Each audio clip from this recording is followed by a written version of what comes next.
जागरणजोश.com के इस वीडियो में आप सभी का स्वागत है। मैं हूं सैयद सोबान। इस वीडियो में हम जानेंगे कि आज के करंट अफेयर से क्या कुछ सवाल बनाए जा सकते हैं, उनके सही जवाब क्या होंगे और उनसे रिलेटेड कुछ की फैक्ट्स के बारे में भी जानेंगे। तो चलिए शुरू करते हैं पहले सवाल के साथ। केंद्र सरकार ने जीएसटी में बड़ी राहत देते हुए कितने लाख रुपए सालाना तक के टर्नओवर वाले जो कारोबार होते हैं उनको इस दायरे से बाहर रखने का फैसला लिया है। तो इसका जो सही जवाब है वो है 40 लाख रुपए।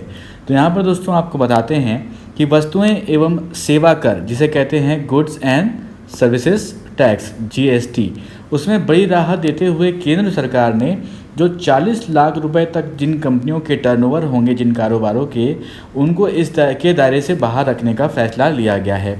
इससे पहले जो जीएसटी से छूट की लिमिट थी वो थी 20 लाख रुपए सालाना टर्नओवर की। तो यहाँ पर दोस्तों आपको बता देते हैं, इसके अलावा 1.5 करोड़ तक जो सालाना टर्नओवर जिनका होगा, वैसी कंपनियों में कंपोजिशन स्कीम का फ़ायदा वो ले सकती हैं और उन्हें सिर्फ 1% टैक्स ही अदा करना होगा।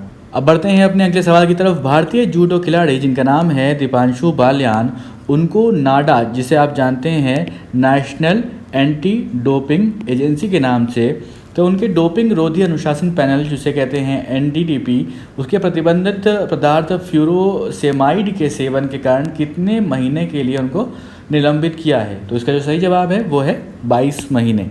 यहाँ पर दोस्तों आपको बता देते हैं, भारतीय जूडो खिलाड़ी दीपांशु बालियान जो हैं उनको राष्ट्रीय डोपिंग रोधी एजेंसी नाडा के डोपिंग रोधी अनुशासन पैनल, जो कि एडीडीपी जिसे कहते हैं, उसने प्रतिबंधित पदार्थ फ्यूरोसेमाइड के सेवन के कारण 22 महीने के लिए दीपांशु बालियान को निलंबित किया है।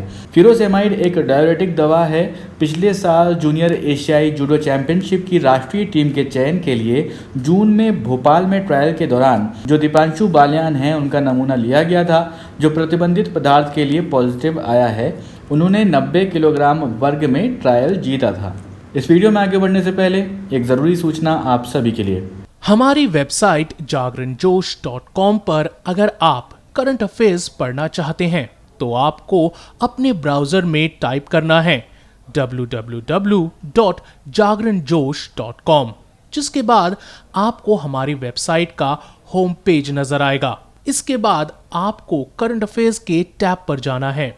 ड्रॉप डाउन में आपको मंथ वाइज करंट अफेयर्स मिल जाएंगे, जहां आप मंथ के हिसाब से करंट अफेयर्स पढ़ सकते हैं। जब आप करंट अफेयर्स टैब पर क्लिक करेंगे तो आपको कुछ इस तरह से पेज नजर आएगा। अगर आप कैटेगरी वाइज करंट अफेयर्स पढ़ना चाहते हैं तो आप अपनी पसंद के हिसाब से कोई भी कैटेगरी चूज कर सकते हैं, जिसमें latest, national, international, sports, technology और इकोनॉमी जैसी कैटेगरीज मौजूद हैं। अब बढ़ते हैं अपने अगले सवाल की तरफ। केंद्र सरकार खाद्य सामग्रियों में ट्रांस फैट 5% से घटाकर निम्न में से कितने प्रतिशत करने की तैयारी कर रही है। इसका सही जवाब है ऑप्शन सी, 2%। तो देखिए पहले दोस्तों कितना था, ये 5% था और उसको अब घटा दिया जाएगा। उसकी तैयारी हो रही है, अभी घटाया नहीं गया है। तो ये 2% करने की बात चल रही है।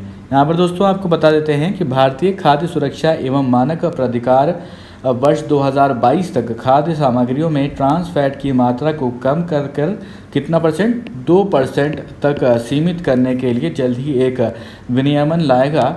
मौजूदा समय में आपको बता देते हैं कि वसा और तेलों में ट्रांस वसा सामग्री रहने की सीमा अभी 5% यानी कि 5% है। इसके बाद वर्ष 2021 की अगर बात करें तो ट्रांस वसा की सीमा 3% करने और उसके बाद 2022 तक 2% तक करने की अधिसूचना अभी भी प्रक्रिया के अधीन है।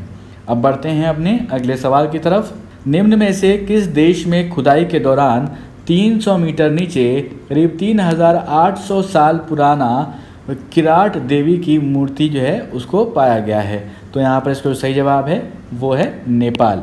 यहाँ पर दोस्तों आपको बता देते हैं कि नेपाल के दुलिलेख में करीब 3800 साल पुरानी किराट देवी की एक मूर्ति मिलने से पुरातत्वविद और विरासत को सहेजने वाले लोग उत्साहित हुए हैं। इन मूर्तियों को ज़मीन से करीब 300 मीटर नीचे पाया गया है और ये बताया जा रहा है कि ये मूर्तियाँ नेपाल की सबसे पुरानी मूर्तियों में से एक हैं। अब बढ़ते हैं अपने अगले सवाल की तरफ। वित्त मंत्रालय द्वारा राज्यसभा में प्रस्तुत किए गए आंकड़ों के मुताबिक प्रधानमंत्री मुद्रा योजना के तहत महिलाओं को ऋण देने की सूची में सबसे शीर्ष राज्य कौन सा है? इसका सही जवाब है तमिलनाडु। यहाँ पर दोस्तों आपको बता देते हैं कि तमिलनाडु प्रधानमंत्री मुद्रा योजना के तहत महिलाओं को ऋण देने में जो है सबसे ऊपर रहा है और इसके बाद पश्चिम बंगाल, कर्नाटक का स्थान रहा है। वित्त मंत्रालय द्वारा प्रस्तुत किए आंकड़ों के अनुसार प्रधानमंत्री मुद्रा योजना की शुरुआत के बाद से महिला उधारकर्ताओं के लिए लगभग 4.78 लाख करोड़ रुपए के लगभग 15 करोड़ रुपए ऋण वितरित किए गए थे। वर्ष 2015 में गैर कॉरपोरेट छोटे और सूक्ष्म उद्यमों को ऋण प्रदान करने के लिए प्रधानमंत्री मुद्रा योजना की शुरुआत की गई थी।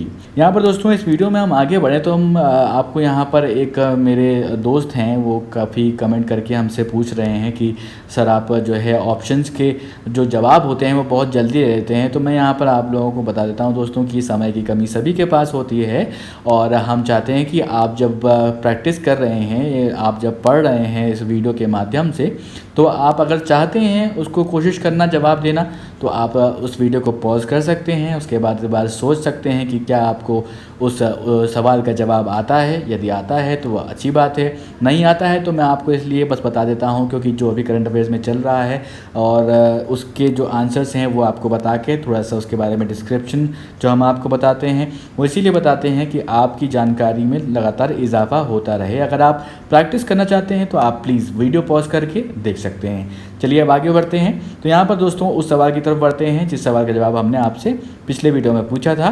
तो यहाँ पर दोस्तों आपको बता देते हैं कि सवाल था कि असम में सशस्त्र बल विशेष शक्तियाँ अधिनियम AFSPA को कितने महीने के लिए बढ़ा दिया गया है? तो यहाँ पर जो इसका सही जवाब है वो है 6 महीना। यहाँ पर दोस्तों आपको बता देते हैं कि असम में सशस्त्र बल अधिनियम AFSPA को 6 महीने के लिए बढ़ा दिया गया है। राज्य सरकार ने जानकारी दी कि इस अधिनियम को 18 अगस्त से 6 महीने और जो है ज़्यादा इसके लिए बढ़ा दिया गया है। ये कानून सुरक्षा बलों को बिना किसी पूर्व सूचना कार्रवाई करने और किसी को भी कहीं भी गिरफ्तार करने का अधिकार देता है। तो ये मैं आपको शॉर्ट में बता रहा हूँ, इसके अलावा और भी ज़्यादा प्रावधान है इसमें। और ये कानून असम में नवंबर 1990 से जारी है और इसे हर 6 महीने में नवीनीकृत किया जाता है। यहाँ पर दोस्तों अब एक सवाल आपके लिए जिसका जवाब आपको हमें कमेंट बॉक्स में लिख कर देना है। हाल ही में किस देश ने एक समारोह के दौरान पाकिस्तानी नौसेना के लिए निर्मित एक उन्नत नौसैनिक युद्धपोत लॉन्च किया है? आपके ऑप्शंस हैं रूस, जापान, भारत या फिर चीन। आप अपने जवाब हमें कमेंट बॉक्स में लिख कर दीजिए। अगर ये वीडियो आपको पसंद आया हो तो इस वीडियो को लाइक करें, इस वीडियो को शेयर करें और अभी तक आपने हमारे चैनल को सब्सक्राइब नहीं किया है दोस्तों तो ज़रूर सब्सक्राइब करें और देखते रहें जागरणजोश.com।